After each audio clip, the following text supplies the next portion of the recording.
Hey sisters! Today, we're diving into some common makeup mistakes you might be making without even realizing it. Let's get started.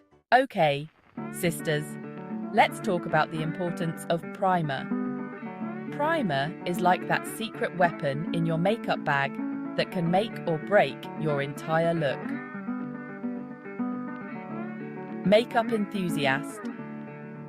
Primer creates a smooth, even canvas for your foundation, so it glides on like a dream and stays put all day long. It also helps to minimize the appearance of pores, blur out imperfections, and control oil production.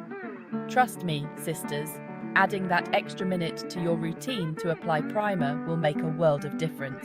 Don't underestimate the power of a good primer. Finding the right foundation shade can feel like searching for a unicorn, right? But trust me, it's a game changer. Professional makeup artist. Skin tone is the surface color of your skin. Think light, medium, or dark, while undertone refers to the subtle hue underneath. Cool, warm, or neutral. To determine your undertone, look at the veins on your wrist. If they appear blue or purple, you likely have a cool undertone. If they look greenish, you're probably warm-toned. And if you can't quite tell, you might have a neutral undertone. Once you know your undertone, head to a makeup store and swatch foundation shades along your jawline in natural light. The shade that disappears seamlessly into your skin is your perfect match. Eyebrows frame your face, add definition, and can totally transform your look. One of the biggest mistakes I see is drawing harsh, blocky lines that look anything but natural. Start by brushing your brow hairs upwards with a spoolie to see your natural brow shape. Then, using light, feathery strokes, fill in any sparse areas, following the direction of your hair growth. The key is to build up the color gradually, creating soft, hair-like strokes that mimic your natural brows. It's easier to add more product than to take it away.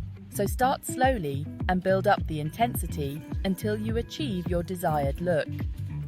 Your brows should look naturally defined, not painted on. Okay, sisters, let's talk about blending, the holy grail of flawless makeup application.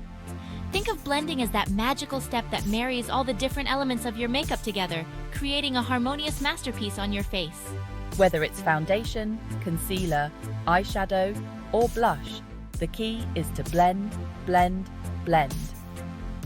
Use a light hand and a fluffy brush to diffuse the edges of your makeup, creating a soft, seamless transition between colors and products. Don't be afraid to experiment with different brushes and techniques to find what works best for you. And always take a step back from the mirror to check your blending in natural light to ensure everything looks flawless. Setting your makeup with powder is a must for long-lasting wear, but too much of a good thing can backfire. The key to applying powder like a pro is to use a light hand and a fluffy brush. Dip your brush into the powder, tap off any excess, and lightly dust it over areas that tend to get oily like your T-zone. Avoid applying powder all over your face, especially if you have dry skin, as this can accentuate any dry patches. If you do accidentally apply too much powder, don't panic. Simply mist your face with a hydrating setting spray or spritz some water onto a makeup sponge and gently press it onto your skin. Remember, sisters, powder should enhance your makeup, not overpower it. Use it strategically to set your makeup and control shine, but don't go overboard. I hope you found these tips helpful. Remember, makeup is all about practice and finding what works best for you. See you next time, sisters.